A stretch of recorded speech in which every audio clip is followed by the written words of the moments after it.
Durante muito tempo eu falei que eu não queria encontrar minha mãe porque ela não me fazia falta nenhuma. Mas a gente vai amadurecendo, o coração vai amolecendo e a gente vai começando a pensar em certas coisas. O que poderia ter sido de mim se ela tivesse existido da minha vida? Se o nome mãe tivesse se realizado, não fosse só um nome riscado. A minha vida toda foi correndo para cima e para baixo. Fui embora para o Nordeste, ainda muito novo, ali nos anos 90. Meu pai me tirou daqui porque eu estava me relacionando com quem não prestava. Fazendo muitas coisas que hoje em dia parecem ser até comum, mas na época era loucura total, era bicho solto. A minha mãe ela foi embora quando eu tinha 1 ano e 9 meses. Falou para o meu pai que vivia presa. E quando reclamou isso pela terceira vez, meu pai disse: leve tudo, deixe somente esse menino e uma rede, porque para sofrer basta você. Minha mãe foi embora chorando lá de casa, muito nova, foi atrás do pai dela, o meu avô, e disse que queria levar o filho dela, que seria eu. Não, eu tô do lado do Otávio, você é louca. Isabel, te aquieta, pelo amor de Deus, volta para tua casa. Minha mãe dizia que queria liberdade dela porque era muito nova e estava presa. A minha mãe, ela vai embora. O meu pai, por ser paraibano, nordestino do pé rachado, às vezes o orgulho não deixava ele voltar atrás nas palavras que ele dava para alguém. O meu pai, ele levantava a bandeira de que dizia o seguinte: sorria na sala e chore no quarto. Na sala, esteja de cabeça erguida, fale grosso, fale firme e olhe nos olhos do caboclo.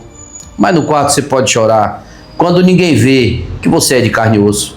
E 1 mês depois, a minha mãe mandou uma carta, arrependida, querendo voltar. Ela conheceu, de fato, o que a vida era, o que o mundo tinha reservado para ela, fora da segurança do meu pai. E o meu pai disse não. Eu pedi muito para você não ir embora, e você não me escutou, e a minha vida agora vai ser só com esse menino aqui. E eu lembro como se fosse hoje. O meu pai, ele me deu muito banho, lavou muito minha bunda cagada, como ele dizia. Catou piolho em mim, falou sobre conquistar namoradas, falou sobre quem era certo para mim e quem era errado. E no dia que eu disse que estava namorando sério de verdade, ele pediu para conhecer. E a menina chegou, ele olhou nos olhos e disse: não é para você. Isso aí vai botar chifre até no seu caneco. Eu não escutei. Eu tomei do furico. Meu pai foi um verdadeiro x-tudo na minha vida. Ele foi pai, ele foi a mãe, ele foi o colega, ele foi o amigo. Muitas vezes inimigo. E a gente brigava e a gente se amava. Tudo junto e misturado. E colega de trabalho, foi ele que me ensinou a profissão que eu tenho. Foi ele que me ensinou as coisas certas e erradas. E me deu a escolha de ir pelo caminho que eu quisesse, porque o livre-arbítrio está aí para isso. E eu lembro que na minha adolescência eu reivindicava a minha mãe. Eu dizia que queria conhecer minha mãe. E meu pai dizia que não sabia por que essa necessidade. Se ele estava ali, ele era tudo para mim. Mas era algo que ecoava dentro de mim, pedindo para ter aquele relacionamento pelo menos uma vez. E eu nunca tive. Mas eu sempre achei que eu ia encontrar ela. Eu sempre conto uma história que eu me emociono até. Eu estudava no Instituto São José, aqui em Rio Branco. E teve um ano em específico que a gente teve que sair do colégio e ir para a catedral, que ficava ali perto do colégio. E tinha uma missa, que era para as mães. Então os filhos tinham que estar com as mães. Todo mundo estava com a sua mãe, menos eu estava só. Todos os filhos estavam com um buquê de flores, que a gente tinha recebido no colégio, que lá depois da missa, todo mundo ia se abraçar e as mães iam receber aquele buquê dos filhos. Mas eu estava só, eu e o meu buquê. Eu acho que eu tinha uns 8 para 9 anos.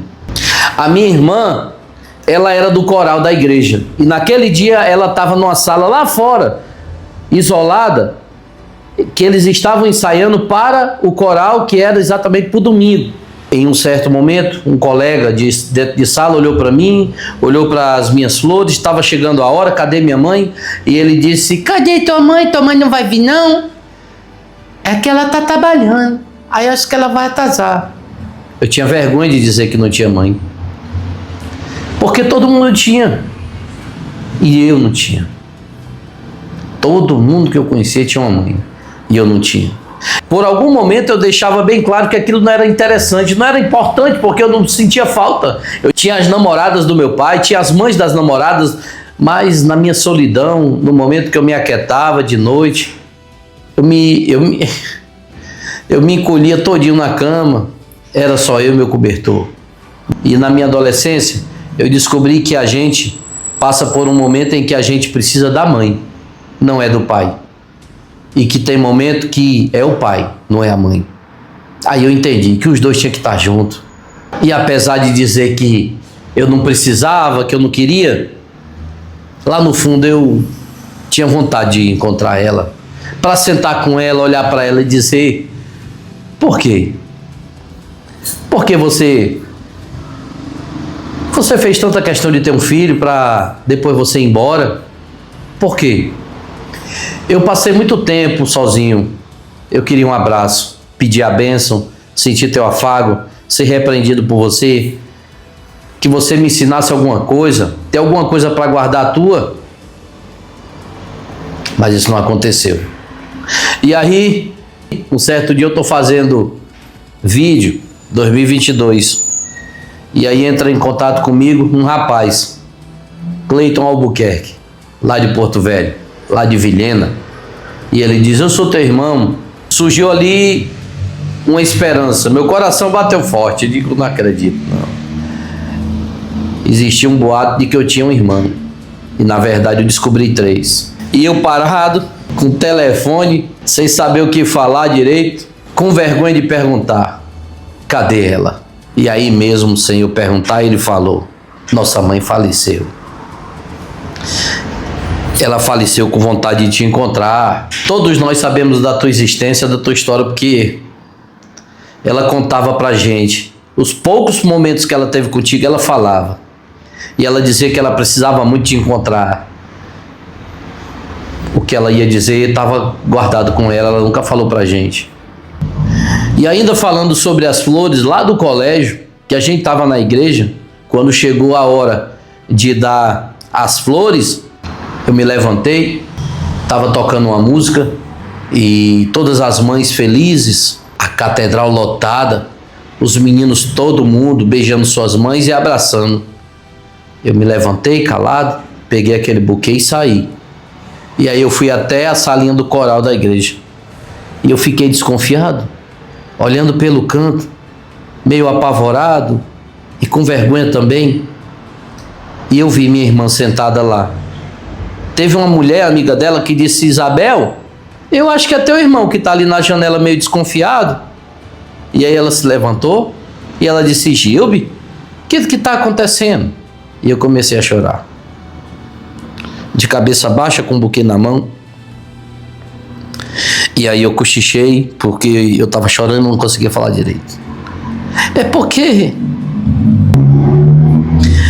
é o Dia das Mães e a gente tem que dar um buquê para nossa mãe. Eu não tenho mãe. Aí eu queria dar para tu essas flores. E aí eu dei para ela. Ela me abraçou. E eu pedi para ficar ali com ela, enquanto a igreja esvaziava, porque eu estava com vergonha de voltar para lá. Em 2023, eu viajei para Porto Velho. Finalmente eu ia conseguir me encontrar com ela. Ela estava enterrada lá. E aí eu comprei um buquê de flores. Finalmente eu consegui entregar. Não foi como eu quis, não deu para perguntar o que eu queria, que era o porquê. Mas eu entreguei. Tem uma música que eu escuto às vezes e eu choro sozinho. Porque as pessoas, elas se habituaram a me ver e sorrirem. Às vezes eu encontro as pessoas no supermercado, no centro da cidade aqui, ou em qualquer local. E tem gente que chega para mim e diz: só de olhar para ti dá vontade logo de rir. Mas tem uma música que ela é tão real e tão verdadeira, que ela esconde a verdade de um palhaço. Vejam só, que coisa triste eu tenho pra contar. Quem é que vai querer me acreditar? Eu sou palhaço sem querer. O mundo sempre foi um circo sem igual, onde todos representam bem ou mal, onde a farsa de um palhaço é natural. No palco da ilusão, pintei meu coração, entreguei amor e sonhos sem saber que o palhaço pinta o rosto pra viver. Bom, pra você que é mãe, eu desejo toda a felicidade do mundo e que Deus abençoe a você e a esse sentimento que ele é incansável, profundo, ele é largo, ele é imenso. O amor de mãe, incomparável ele é.